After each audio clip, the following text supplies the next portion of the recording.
Hello everyone, I welcome you all once again to my education channel Prabhavi education hub. And इस video में हम लोग बात करेंगे अगस्त करंट अफेयर्स की, जो कि मैं बहुत ही एफर्ट डाल के बहुत ही ब्रीफ शॉर्ट और बिना कोई इन्फॉर्मेशन को लॉस किए मैं बना रहा हूँ। तो आप इसको ज़रूर अच्छे से देखना, लास्ट तक देखना। This is a very important one. अगर आप यूपीएससी की तैयारी करते हो, सिविल सर्विस की तैयारी करते हो, तो इतना कंसाइज करके निचोड़ देने वाला कोई भी आपको वीडियो मिलेगा नहीं। तो this is very important one and I want you to watch till the end. And अगर चैनल पर नए हो तो सब्सक्राइब कर लेना, बेल आइकन को भी प्रेस कर लेना। This is very important so that जो भी नोटिफिकेशन है मेरे वीडियोस का वो आपको मिलता रहे। So let's begin. पहला इसमें पॉइंट आता है आर्टिकल 370 और 35A न्यूज़ में था अगस्त में। ये क्यों था? बिकॉज इसका 1 साल हो गया इसको हटाए हुए। सरकार ने इसको हटा दिया था, एब्रोगेट कर दिया था, ठीक है, रीऑर्गेनाइज कर दिया था JNK को। तो आगे बढ़ते हैं, इसको और भी डिटेल में जानते हैं, बैकग्राउंड देखते हैं। ठीक है, बैकग्राउंड में आता है 1948 में एक ट्रीटी ऑफ एक्सेशन साइन हुआ था JNK और इंडियन गवर्नमेंट के बीच में। और उस समय एक्चुअली पाकिस्तान का एग्रेशन चल रहा था, जो कबायली थे वो अटैक कर रहे थे, जिसकी वजह से ये एक्सेशन साइन हुआ। ठीक है, आर्टिकल 370 इसी का उपज है। इसने क्या किया, हमारे कॉन्स्टिट्यूशन को अमेंड किया और पार्ट 21 हमारे कॉन्स्टिट्यूशन में ऐड किया गया। ये आर्टिकल के हिसाब से स्पेशल स्टेटस मिलता है JNK को। और बता दूं और डिटेल में, तो डिफेंस, फॉरेन अफेयर्स और फाइनेंस एंड कम्युनिकेशन, ये तीन ही ऐसे एरिया बच गए थे जिसपे सेंट्रल गवर्नमेंट का लॉ लगता था, कानून लागू होता था, बाकी किसी पे नहीं लगता था। ठीक है, तो ये एक दिक्कत वाली बात थी। उसके बाद बता दूं कि आर्टिकल 35A को भी खत्म किया गया। ये क्या था? ये डिफाइन करता था परमानेंट रेसिडेंट, कि JNK का कौन सा बंदा परमानेंट वहां का रेसिडेंट होगा। ये JNK के पास पावर था, इसको भी खत्म कर दिया गया। 2019 में खत्म किया गया ये प्रेसिडेंट रामनाथ कोविंद के द्वारा। कॉन्स्टिट्यूशन एक ऑर्डर लेके आए, वो constitution application to JNK order, जिसके हिसाब से हमारा जो इंडियन कॉन्स्टिट्यूशन है वो लागू होगा JNK पे भी। पहले नहीं लागू होता था, अब लागू होगा। Now provision of Indian constitution will apply on the JNK also. ठीक है, अब इसको तोड़ा भी गया JNK रीऑर्गेनाइजेशन एक्ट लाके। ठीक है, रीऑर्गेनाइजेशन एक्ट लाया गया 2019 में ही, और इसको तोड़ा गया दो भागों में, दो यूनियन टेरिटरी में, JNK with legislative union territory and Ladakh without legislative assembly. ठीक है, तो ये दो में इसको बांट दिया गया। आगे बढ़ेंगे, अगला जो इशू है उसको देखते हैं, contempt of court. Recently supreme court ने प्रशांत भूषण के ऊपर ये आरोप लगाया कि वो उन्होंने कंटेम्प्ट ऑफ कोर्ट किया है। ये एक लॉयर कम एक्टिविस्ट है, इनके ऊपर आरोप लगाया कि इन्होंने कंटेम्प्ट ऑफ कोर्ट किया है। क्यों? क्योंकि इन्होंने सोशल मीडिया पे एक कमेंट पास किया था, किसके ऊपर? तो CJI के ऊपर। CJI बहुत बड़ी हस्ती होती है सुप्रीम कोर्ट की, ओवरऑल कानून के मतलब सबसे बड़ा पोस्ट है कानून का, उनके ऊपर हमला। तो अब जानो कि भाई कंटेम्प्ट ऑफ कोर्ट होता क्या है। कंटेम्प्ट ऑफ कोर्ट को कॉन्स्टिट्यूशन ने तो डिफाइन नहीं किया है, लेकिन इसको डिफाइन किया गया है कंटेम्प्ट ऑफ कोर्ट एक्ट लाके, जो कि 1971 में आया था। इसके हिसाब से डिसरिस्पेक्ट होता है डिग्निटी और अथॉरिटी पे अगर कोर्ट के, तो उसको कंटेम्प्ट ऑफ कोर्ट माना जाता है। ठीक है, कॉन्स्टिट्यूशनल प्रोविजंस भी हैं, जैसे कि आर्टिकल 19 जो है, जिसका दूसरा पार्ट, वो कहता है कि रीजनेबल रिस्ट्रिक्शन लगाया जा सकता है फ्रीडम ऑफ स्पीच के ऊपर, फ्रीडम ऑफ स्पीच और एक्सप्रेशन के ऊपर ये लगाया जा सकता है। तो ये भी कंटेम्प्ट ऑफ कोर्ट से रिलेटेड है। एक और आर्टिकल है आर्टिकल 129, जो कि कंटेम्प्ट ऑफ कोर्ट से रिलेटेड है। सुप्रीम कोर्ट पनिश कर सकता है किसी को भी खुद ही, अगर चाहे तो देखता है कि कंटेम्प्ट ऑफ कोर्ट हुआ है तो किसी को भी पनिश कर सकता है। हाई कोर्ट भी कर सकता है, सेम काम पनिश कर सकता है, उसके लिए आर्टिकल 215 है। आर्टिकल 142 का दूसरा पार्ट जो है, वो सुप्रीम कोर्ट को ये पावर देता है कि वो जिस बंदे को चाहे वो उसका अटेंडेंस इंश्योर कर सकता है, किसी पर्टिकुलर रीजन की वजह से अगर बुलाना है तो 141 के हिसाब से बुलाया जाता है। डॉक्यूमेंट कोई चाहिए तो डॉक्यूमेंट भी वो इंश्योर करा सकता है कि वो डॉक्यूमेंट मिले। अगर ऐसा नहीं होता है तो पनिश भी कर सकता है किसी को भी। अब कंटेम्प्ट ऑफ कोर्ट जो एक्ट मैंने बोला था 1971, जिसने डिफाइन किया था कंटेम्प्ट ऑफ कोर्ट को, उसने दो भागों में बांटा है कंटेम्प्ट ऑफ कोर्ट को। सिविल कंटेम्प्ट ऑफ कोर्ट, जो कि अगर डिसोबीडियंस होता है कोर्ट के ऑर्डर का तो उसको माना जाता है। क्रिमिनल कंटेम्प्ट को तीन भागों में बांटा गया है। एक होता है स्कैंडलाइज, अगर कोई कर दे कोर्ट को क्रिमिनली, स्कैंडल करे उसके खिलाफ, तो उसको माना जाएगा क्रिमिनल वाला, देन प्रिजुडिसेस अगर करता है या फिर इंटरफियर करता है फिजिकल या फिर दूसरे तरीके से, तब भी उसको माना जाएगा कि उसने क्रिमिनल कंटेम्प्ट किया है। इसके लिए पनिशमेंट की भी प्रावधान दी गई है, 6 महीने का जेल हो सकता है या 2000 रुपये जुर्माना लग सकता है या दोनों हो सकता है। ठीक है, अब बात करें तो कुछ लिमिटेशंस भी है, जैसे कोई व्यक्ति कंटेम्प्ट ऑफ कोर्ट करता है तो उसको 1 साल के अंदर ही उसके ऊपर कार्रवाई करनी होगी, अदरवाइज उसके ऊपर कार्रवाई नहीं हो सकती है। ये इसका लिमिटेशन है। एग्जेम्पशन भी दिया गया, अगर कोई व्यक्ति अगर कोर्ट की अगर रिपोर्टिंग करता है, लेकिन फेयर रिपोर्टिंग, क्रिटिसाइज करे कोर्ट को, अगर फेयर क्रिटिसिज्म हो, अगर किसी जज को वो क्रिटिसाइज करता है, अगर वो इंडिविजुअली खाली जज को ही करता है तब भी कोई दिक्कत नहीं है, अगर उनके एक्ट को करता है तब दिक्कत होगी। ठीक है, आगे बढ़ेंगे, अगला पॉइंट देखते हैं। नेक्स्ट है subcategorization of OBC other backward caste. Other backward caste को 27% कोटा दिया गया था, जैसा आपको पता है। अभी रिसेंट न्यूज में आया, बिकॉज गवर्नमेंट ने बोला कि जो इसका बेनिफिट है 27% वाला, वो सबको नहीं मिल रहा है। तो यूनियन कैबिनेट ने एक जो कमेटी पहले बिठाई थी, जो जस्टिस जी रोहिणी के तहत बिठाई थी 2017 में, उनको फर्दर एक्सटेंशन दिया है, टर्म एक्सटेंशन, कि आप इस पे और भी रिसर्च करो और हमें बताओ कि सब कैटेगराइजेशन कैसे होना चाहिए और कैसे इक्विटेबली इसका जो फायदा है 27% का वो सबको मिले। तो ये कमिटी को कमीशन को टर्म एक्सटेंशन मिला है। ठीक है, आगे बढ़ते हैं।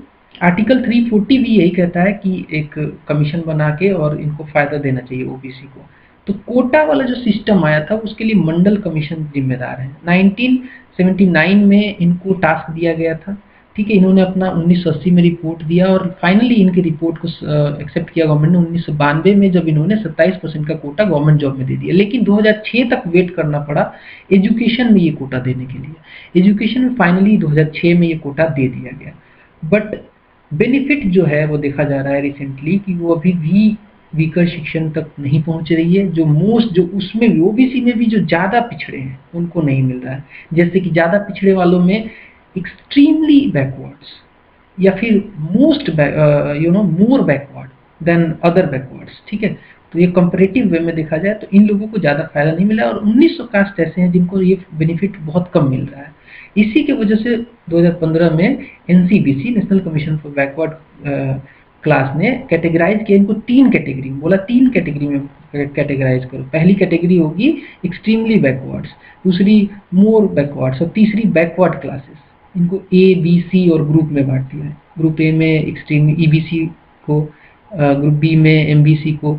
ठीक है, अब इसके हिसाब से इसको लागू कर लिया 11 स्टेट ने। 11 स्टेट ने 3 भागों में बांट दिया अपने ओबीसी को, जैसे कि आंध्र प्रदेश एक एग्जाम्पल है, तेलंगाना, पौंडीचेरी, देन इसमें और भी है कर्नाटक, केटीके मैंने लिखा है यहाँ पे, हरियाणा, झारखंड, जेएच मैंने लिखा है, देन और भी है जैसे कि वेस्ट बंगाल, डब्ल्यू मैंने लिखा है, बिहार, राजस्थान और तमिलनाडु, इन्होंने इसको अप्लाई कर दिया। ठीक है, आगे बढ़ेंगे।